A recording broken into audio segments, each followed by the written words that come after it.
diplomatic support, and even soldiers to aid the ongoing Israeli genocide against the people of Gaza.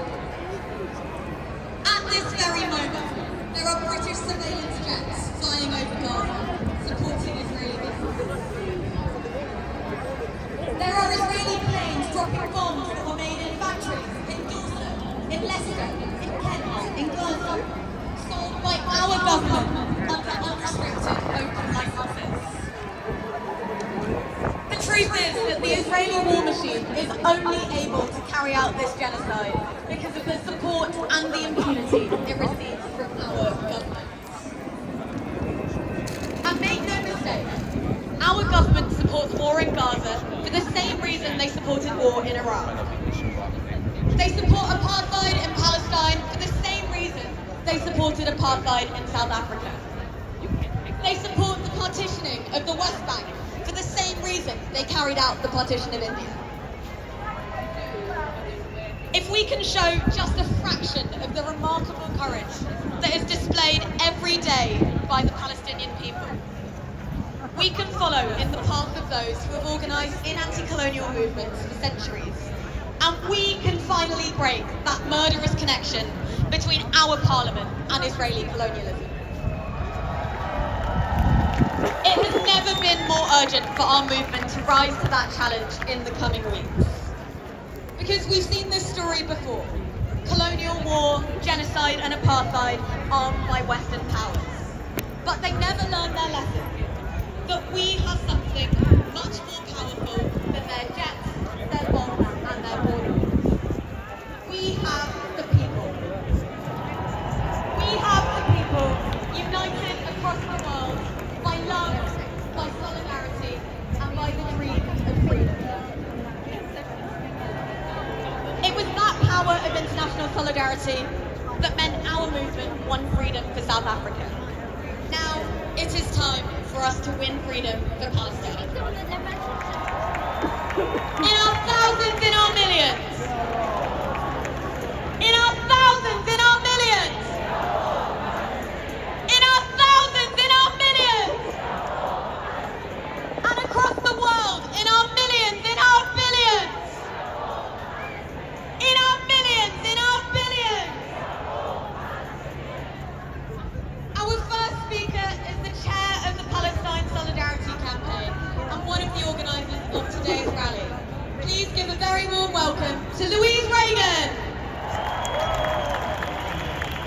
Thank you, and thank you to all of you under turnout again. Our solidarity, our voices, our action are needed now more than ever. Since October, Palestinians have been experiencing the darkest times. We have all seen the harrowing images played across our television and social media stream. Heard the voice of a 6-year-old girl calling for help from Prague when she was left the only survivor of an Israeli airstrike. The figures of Palestinians killed continues to rise, currently over 33,000, which shockingly includes 14,500 children, 9,560 women. During the ICJ hearing, we learned that at least 10 children a day are facing amputations with no anaesthetic. We have heard of new acronyms created for the situation on the ground. WCNSF, Wounded Child, No Surviving Family. Alongside this, the lack of humanitarian aid means that we are now witnessing people facing starvation, dehydration, and death from disease where there is no medication to treat. Whilst we are witnessing these horrors on a daily basis, we have witnessed the shameful and unforgivable complicity of our political leaders, who even as Israel stands charged in the world's highest court for the crime of genocide, continue to protect it from accountability, continue to sell it weapons, continue to cut funding to UNRWA, the only agency with the capacity to deliver the food and essential supplies needed right now in Gaza, as 1.7 million Palestinians, according to the UN, face catastrophic hunger. In the midst of this, the only light has been the endurance of the Palestinian people and the extraordinary extraordinary growth of solidarity we've seen globally, but especially here in the UK from ordinary citizens. We've seen unprecedented numbers of people taken to the streets for an end to the horrors that we are witnessing, calling for peace and justice for the Palestinian people. And despite attempts to silence us, we have not been silenced. From the national demonstrations to the local days of action, we've seen protests, vigils and boycott actions taking place in towns and cities across the country. Right now, every ounce of our energy and effort is devoted to increasing the pressure on the media and permanent ceasefire, for the ending of weapons sales to Israel, for all the needed humanitarian aid to be allowed into Gaza, and for funding to be restored to UNRWA so that aid can be properly distributed. But we know that history did not begin on the 7th of October. Palestinians have suffered decades of oppression and dispossession. This genocide is built on the foundations of more than 75 years of colonisation, military occupation and apartheid. Our longer-term task has to be to harness this energy being brought into the movement, to sustain campaigns, to achieve the change required to enable the Palestinian people to finally be free. The solidarity that has brought so many of us to the streets of London in our hundreds of thousands shows our Palestinian sisters and brothers that we stand with them, that we will not stand silently by when we see people facing injustice and oppression. They need us to act to end the complicity of our government, our public bodies and our criminals. We must continue to raise our voices to make clear that we are not going anywhere until we get an immediate and permanent ceasefire. We will march, rally, speak out, use all the energy we can. Finally, London, let us remember the words of Mother Isaac, the Palestinian priest. Each and every day, let us ask ourselves, where was I when Gaza was going through a genocide? London, I was on the streets, you're on the streets, and we will stay on the streets. Ceasefire now! Thank you, Louise. What do we want? When do we want it? What do we want? When do we want it? What do we want? When do we want it? What do we want? When do we want it? What do we want? When do we want it? What do we want? When do we want it? Our next speaker is the MP for Poplar and Limehouse. So please give a warm welcome to Oksana Begum. Thank you. I'm looking around and I'm so proud of the Palestinian solidarity movement is progress the cause of humanity and hope. Humanity and hope in defiance of the scale of the atrocities that we are continuing to witness. The exceptional number of those killed, wounded, missing, captured or detained. Families completely and utterly wiped out by Israel's AI targeting. The unprecedented destruction of homes, of hospitals, of schools, of places of worship and other infrastructure. The starvation and disease brought with deliberate food, medicine, fuel and electricity, and the blatant violations of international humanitarian law. The UK and US's ongoing role, the repression, the dehumanization and disregard for Palestinian dignity, the double standards, the racism, continues to chill us to our bone. This war on civilians hangs over us, and yet the horrors continue before our very eyes. The UK government and the political establishment are completely out of sync with the British people. Their role has been utterly shocking and continues to be so. And so we stand here today once again and we say, not in our name. Say, not in our name. More than 33,000 Palestinians have now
against the injustice, war crimes and the oppression. Free, free! Free, free! Let's get going, everyone. Solidarity. Assalamu alaikum, London! Peace, love and blessings to you all. To my Muslims, I say Eid Mubarak. To my Christians, I say Happy Lent. And I continue. Free, free! Free, free! Next we have...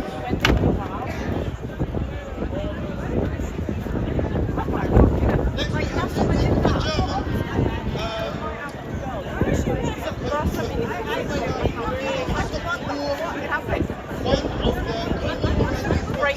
German. Thank you. Thank you very much. Thanks to everybody for being here. We've heard already about the way that Israel is acting with impunity, starving the population, killing tens of thousands of people, and talking still about invading Rafah, where there will be an even greater humanitarian disaster. And what we know is that our government is arming Israel. We know the United States government is arming Israel. We know the German government is arming Israel. But the amazing thing is they are all winning. They have one of the most sophisticated armies and air forces in the world, but they are not winning against the Palestinians. They cannot defeat the Palestinian people. They have become a pariah state. They've become a pariah state. Firstly, because they have closed the back of the Yes, he's looking my friend like they're one move, everybody knows that what they are doing. Technically, they have lost the battle of Palestine solidarity because of people like us here in London from all around the world. We are not going to take our flag down. We're not going to change our slogan. We're not going to do anything to give in to our government or to Israel in doing this. So keep campaigning and keep fighting. And it's always so difficult when you look at the misery that is going on in Gaza. But remember this, apartheid South Africa, when the Soweto massacre took place, it was a defeat. When the Tet Offensive took place in Vietnam, they were defeated. But those were political turning points, and everybody now talks about them as battles which defeated apartheid and which defeated the Americans in Vietnam. And today, when we look at Gaza, we have to say the same thing. The struggles of the Palestinian people and the solidarity around the world is the thing that is going to make sure that Gaza wins and that the Palestinian people get not just a ceasefire, but get justice for the Palestinians, freedom for the Palestinians from the river to the sea. But there are also immense dangers facing us at the moment. Netanyahu is the resident force on his government now. That's why he's keeping going. And he's now trying to find the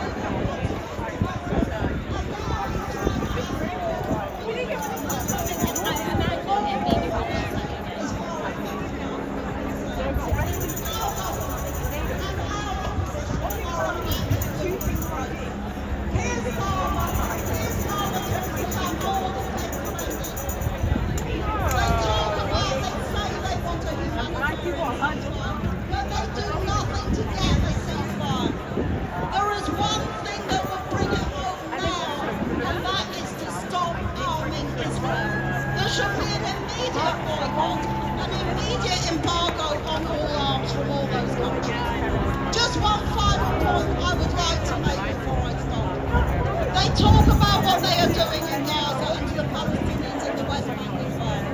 But look at what they're doing to people who protest about Gaza. Here and other countries, they're passing more and more laws. They arrest people every week. And in Germany yesterday, they had a conference over Palestine, and it was shut down by repression involving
healthcare as a weapon against health workers and the Palestinian people.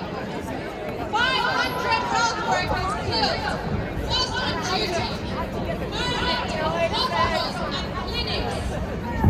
Hospitals used as weapons against men, women and children, turned from safe havens for healing into torture rooms and campus for crime, sexual assault and rape.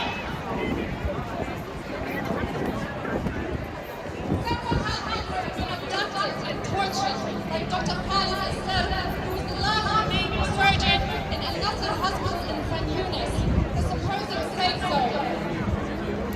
In February, he was abducted, then released, and less than a month later, abducted again. The bloodthirsty Zionist machine will not stop, and to this day, we do not know if he is alive. Bring him and our 8,000 hostages from across Palestine home. Bring them home. He knew after the first abduction why they were targeting him, because he was not only treating thousands of patients, but he was documenting and collecting evidence against the crimes committed against health workers, and being charged to go back again. Israel has a 1716 criminal record of targeting and killing our thought leaders and truth tellers. Our beloved Dr. Ghassan, just yesterday as we heard now, was deported, sent home after being invited to speak to tell the truth. Let it be known here and now that we, the people, will not be silenced. We are the bearers of truth, and we will stand firm to protect that truth. When speaking about the dismembered and bulldozed bodies found in Al-Shifa, we will not be silenced. When telling the world about renowned surgeon Dr. Ahmed Bakatma and his mother found executed with bullet wounds to the back of their head, we will not be silenced. While David Cameron and the Zionist governments around the world continue to pay Israel bills, we will never be silent. We say no to Zionist impunity. We say no to Zionist occupiers. Being allowed to rape and pillage our people and land. We want justice.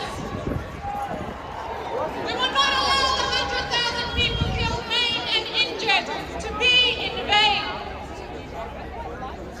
We are on the precipice of change, and we are seizing this day for Palestine.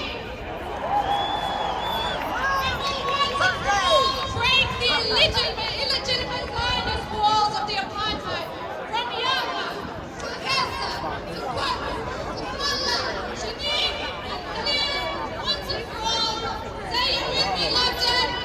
Say it loud and say it clear. We don't want no Zionists here.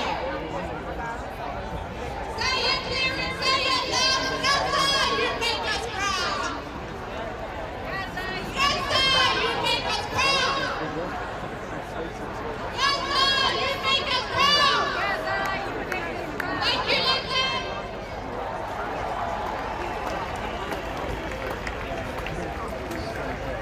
Thank you, Amira. Free, free. Free, free. Free, free. Free, free. Free, free. Our next speaker is representing a coalition of Sudanese anti-war organisations and is here to speak about solidarity between the oppressed in Sudan and in Palestine. So everyone, please make some noise for the heroic people of Sudan and for your next speaker, Khalid Silaleh. Thank you, brothers and sisters. On behalf of the Sudanese anti-war organizations in Britain, we send our solidarity with our brothers and sisters in Palestine. We say no to the Zionist occupation of Palestine. We say no to the war in Palestine. We say no to the killing of our brothers and sisters.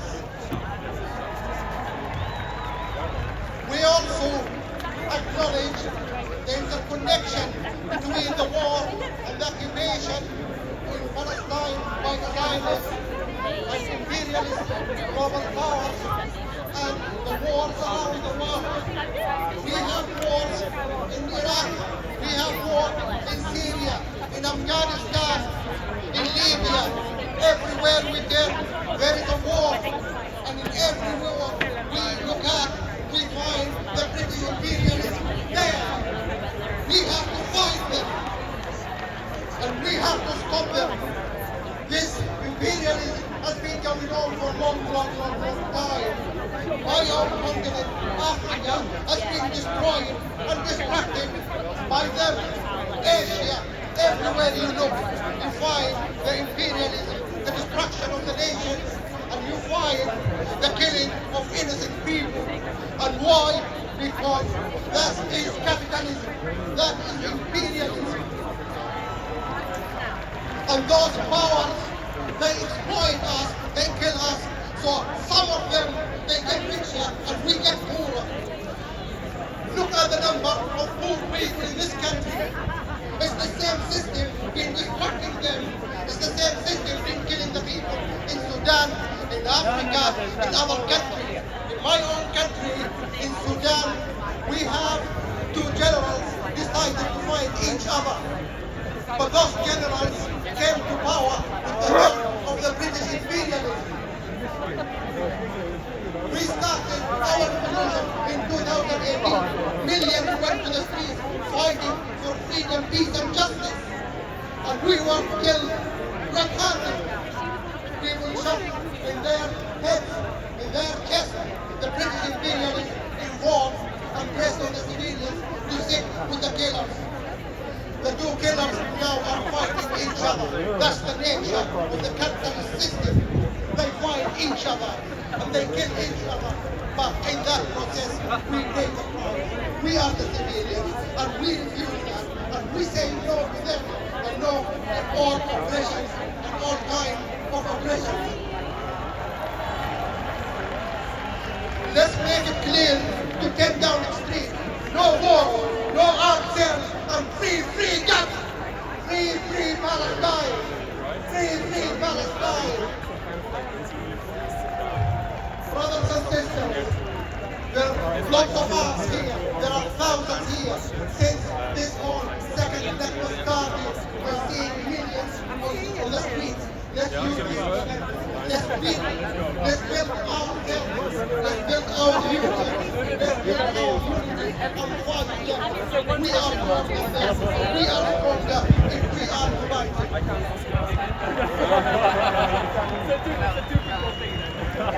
Brothers and sisters, we have a march coming on the 1st of July to mark a massacre which happened in 2019, organized by the Sudanese organization #1 in Britain.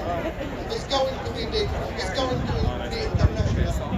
We want you to support us. We want your help. And we want to see that all of these people come together. A massive march. We are all victims of this system. So we want to say there.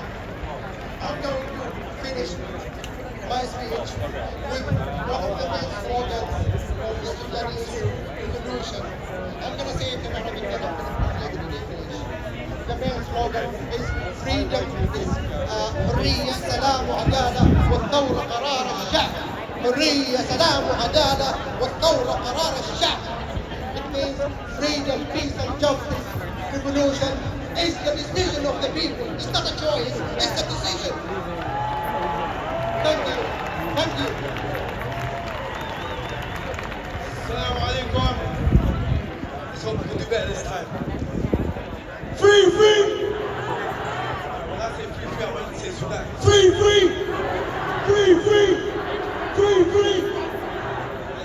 On that note, there is a visual on Monday at Trafalgar Square for Sudan commemorating the 1-year anniversary of the current genocide. No justice! No justice! No justice! Free! Viva! viva! Viva, viva! Viva, viva! Viva, viva! 1, 2, 3, 4, 5, 6, 7, 8. Next time, here as a representative of Muslim Association of Britain, one of the organisers of today's march. Thank you.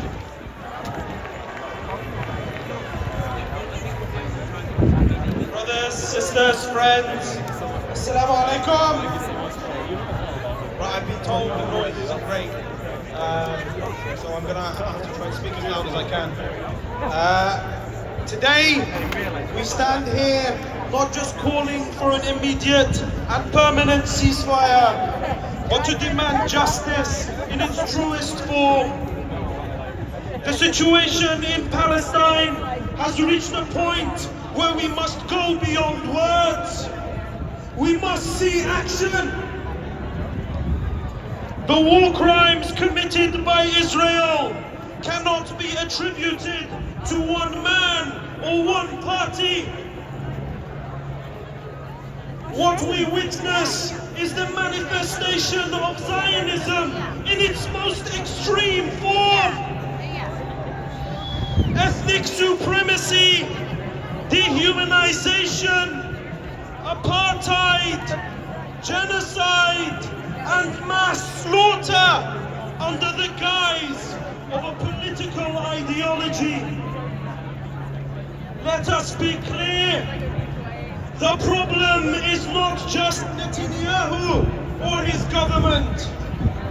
It is the deep-rooted, institutional and structural racism within the depths of Israeli society.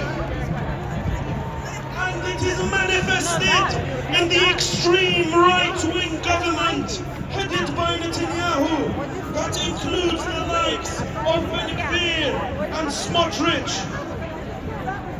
This racism fuels the oppression, violence and apartheid inflicted upon Palestinians every single day.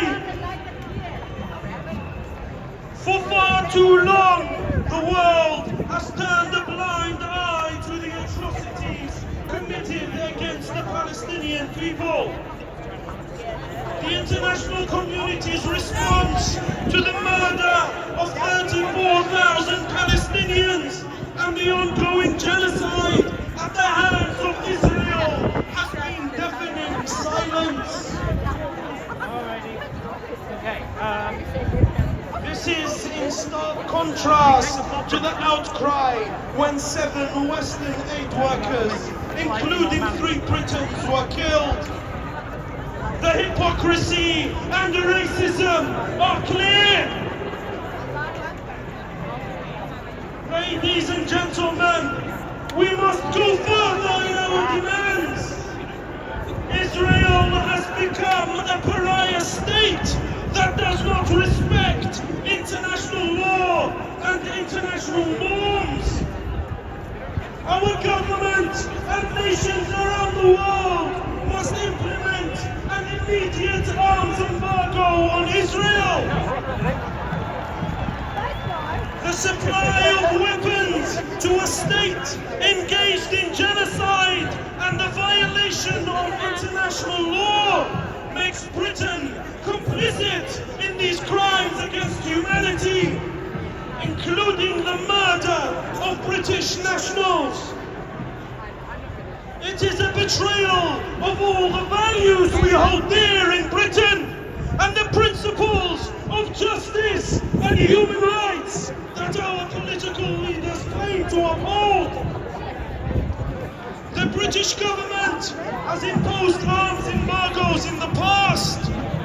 Not doing so now is an endorsement of genocide and crimes against humanity. Brothers, sisters, and friends, our government must stop its complicity in the bloodshed and take concrete steps towards justice. These steps must include boycotts, divestment, and sanctions.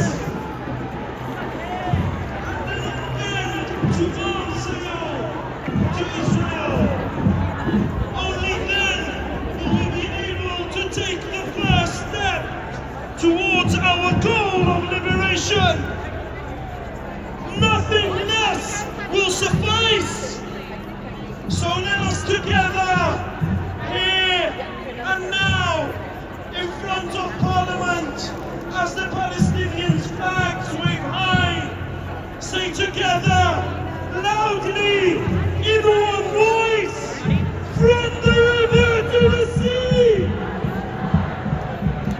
From the river to the sea! Thank you very much.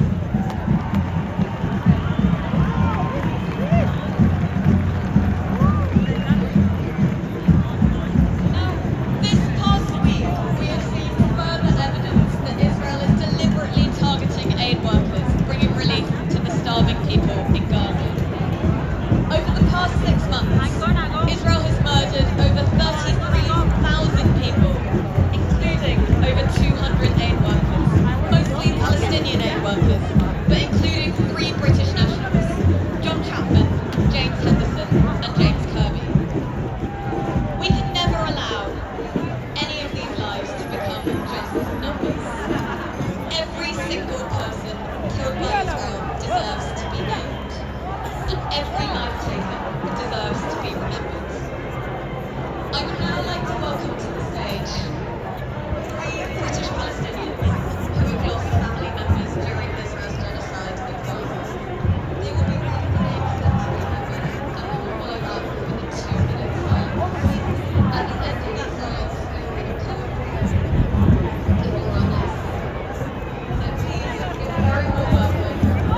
Tory Party UOC,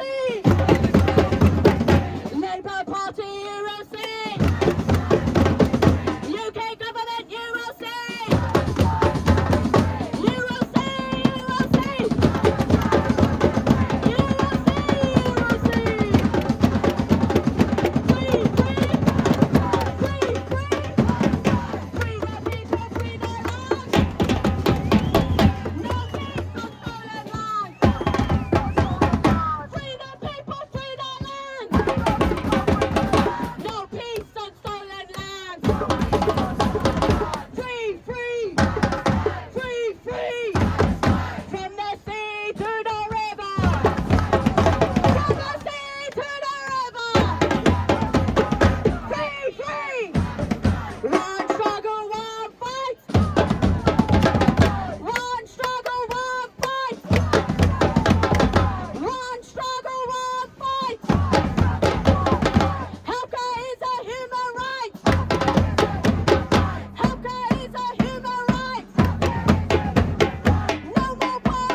towards Parliament Square.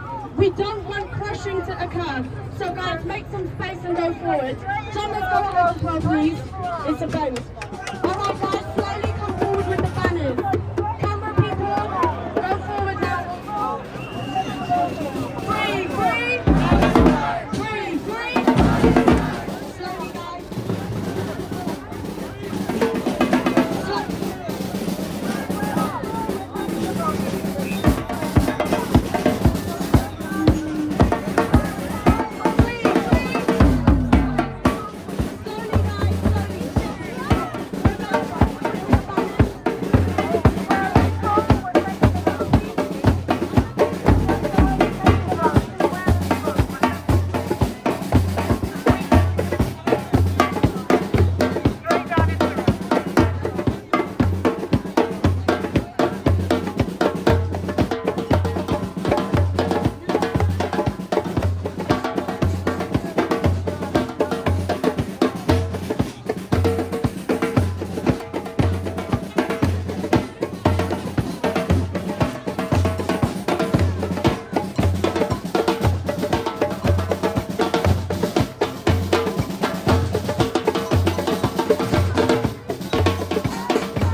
you today. Thank you for watching.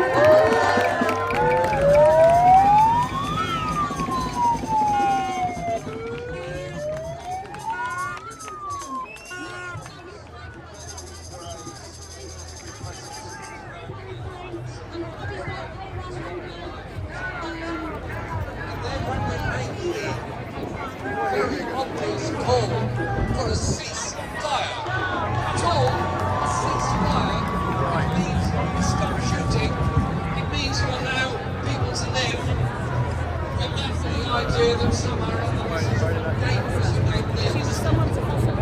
What's dangerous and unrealistic is to kill tens of thousands of Palestinians and say that is done in self-defense.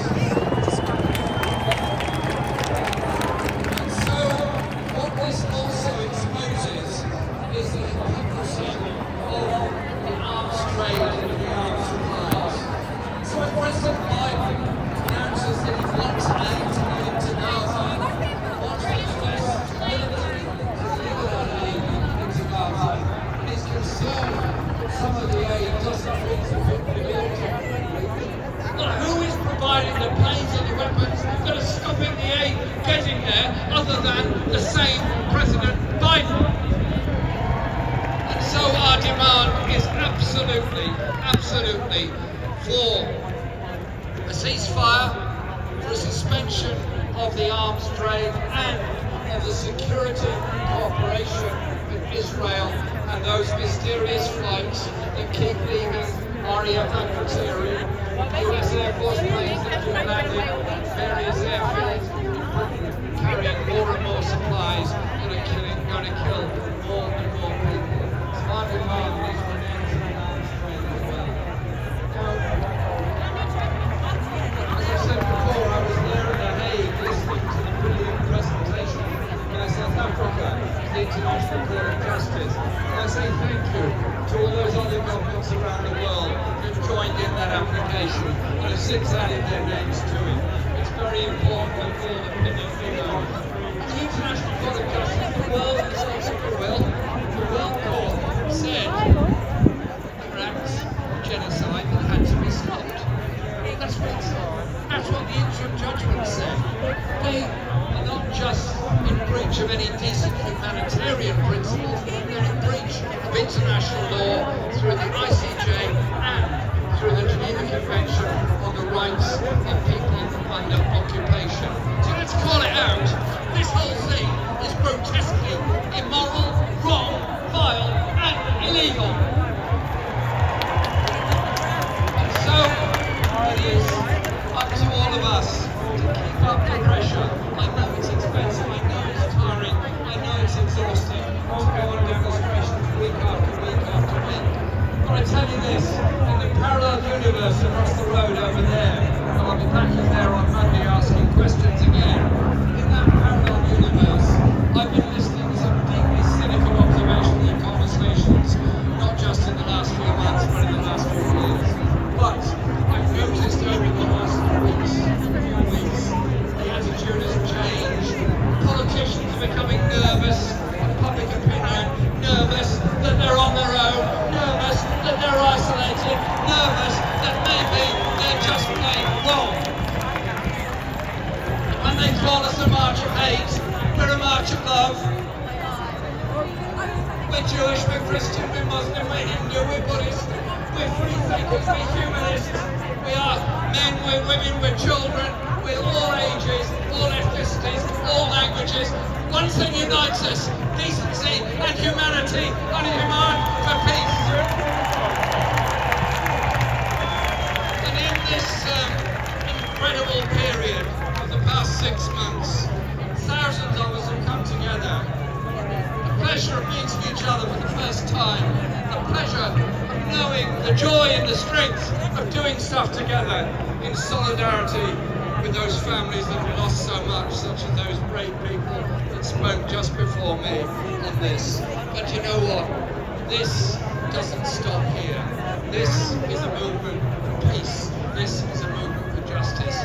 And on a day when both front benches, yesterday rather, announced that they're in favour of raising defence expenditure to 2.5%, much in favour of building more nuclear weapons and nuclear submarines, in favour of greater expenditure on arms, while our hospitals, our schools and our social services are all crying out for needs and demands, and the people of this country are crying out for peace. Can't we instead change the dial, change the language, and start the language of peace, of negotiation, of diplomacy, of disarmament, of hope for people all around the world, and of course in this country as well. So let's continue to just let the people of Gaza and the West Bank and the refugee camps and the diaspora know you are not alone. We are here with you.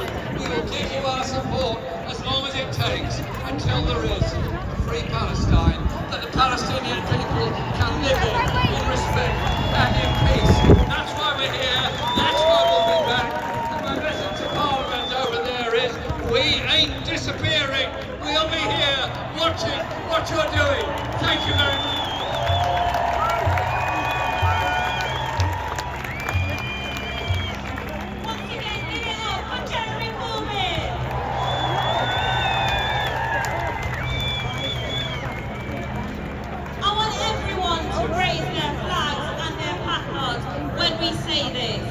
Stop arming Israel!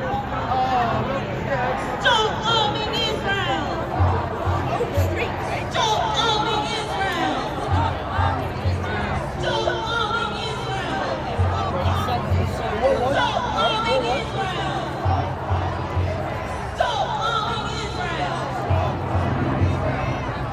Our next speaker is here representing the campaign for nuclear disarmament. One of the co-organisers of today's rally. So please give a warm welcome to Kate Hudson. Thank you. Friends, 2 weeks ago, Israel launched an attack on the Iranian consulate in Damascus, killing 16 people. This was a hugely provocative, illegal attack by Israel. But the way the media and the politicians talk about it, you'd think it was Iran that was on the offensive and committed that terrible crime. That it's Iran that wants to start a wider war. But the truth, friends, is this. It's Israel that launched the attack. It's Israel that's determined to whip up a wider war. And not only with Iran, with Lebanon too. Those attacks and the ensuing conflict would be terrible. How many thousands would be added to the terrible death toll in Gaza? But the greatest catastrophe will come when Israel decides to use its nuclear weapons. Because Israel has a deadly arsenal of these weapons of mass destruction that can kill hundreds of thousands of people, that can infect countless thousands more through radiation poisoning, causing cancers, miscarriages and birth defects.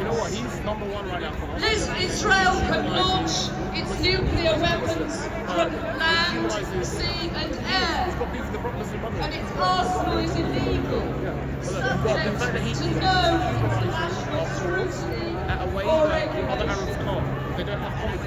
But who will stop Israel if he comes in with nuance and metaphor. Who made Israel the only nuclear weapons state? It's amazing, exactly, right? He humanises us. So it can act with We need more people impunity, like him.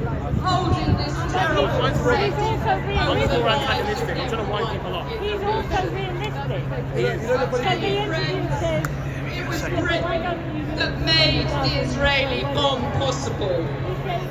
It was Britain that sold 20 tons of heavy water to Israel with no safeguards against military use. It was Britain that enabled the production of Israel's nuclear weapons. So when our government refuses to end the trade in death, it is killing tens of thousands of Palestinians, They need all day to we get attention. condemn this crime. Let us also condemn another British crime. the creation of a nuclear And they're playing some bomb. weird techno house music. Like, what is that? And we demand Israel must be disarmed, that its nuclear weapons, those weapons of terror and mass destruction, must be taken away and destroyed. Because while Israel has nuclear weapons, the Middle East cannot be free and at peace. Free, free! Free, free! Yeah. 1,000, I know. Make some noise! But they don't know about that TikTok and Instagram keeps exposing them. That's the best part. Yeah. But nobody trusts the mass media, and the mass media don't get views anymore. Nobody watches it. That's why they're trying to ban TikTok in America. Trust me, it's a ticking time bomb. We're gonna win. I promise. Yeah, tell me about it. Yeah, well, it's almost been a century now since it's going on. Have you read? Rwanda as a arms to help them colonize 100 the years old, no, land but I saw this on TikTok and actually. use minerals I such as have to read cobalt it and because I other get so angry. to Yeah. diminish What's it called again? 100 years? War on Palestine. I'll give it a look. Now, I'll check it out the ebook. The other one was Audio listening when with I it. say no Congo, you say no phone. No Congo, There's an uproar no Congo, no and Congo. they tell us Free that Congo, free.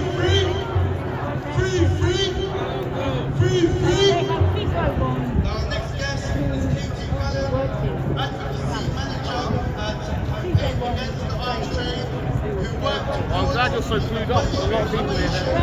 Yeah. But there's been a report by a new monitoring organisation. It's got more identifying ceasefire, the pro-Israeli side. Which is everywhere. But it does it so well, so that's working. What's that one called? Byline time. Byline Times 100-year war. Right, I remember that. Lovely talk. Lovely to meet you guys. I hope you have a lovely day. Take care. Take care. Thank you for the photo. Oh, no, my pleasure.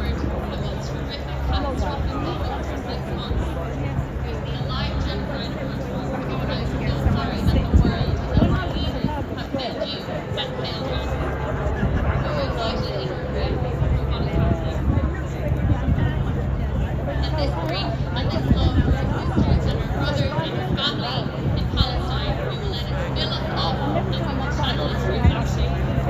Every single person here is part of bringing an end to this film, upholding our own government's account for the crimes of their complicity to selling arms to Israel, and of allowing them to commit these crimes with impunity. Our government wants to pretend that it transfers only a small amount of weapons to Israel, but we know that it's been twice and three times as incredibly secretive. It's murky. The most deadly transfers, for example, 15% of the F-35s that are actively dropping bombs on Gaza, nothing about how much of these people are transferred. They are hiding their true extent of their complicity in this genocide. And what even worse, along with making those transfers, every time the government authorizes these transfers,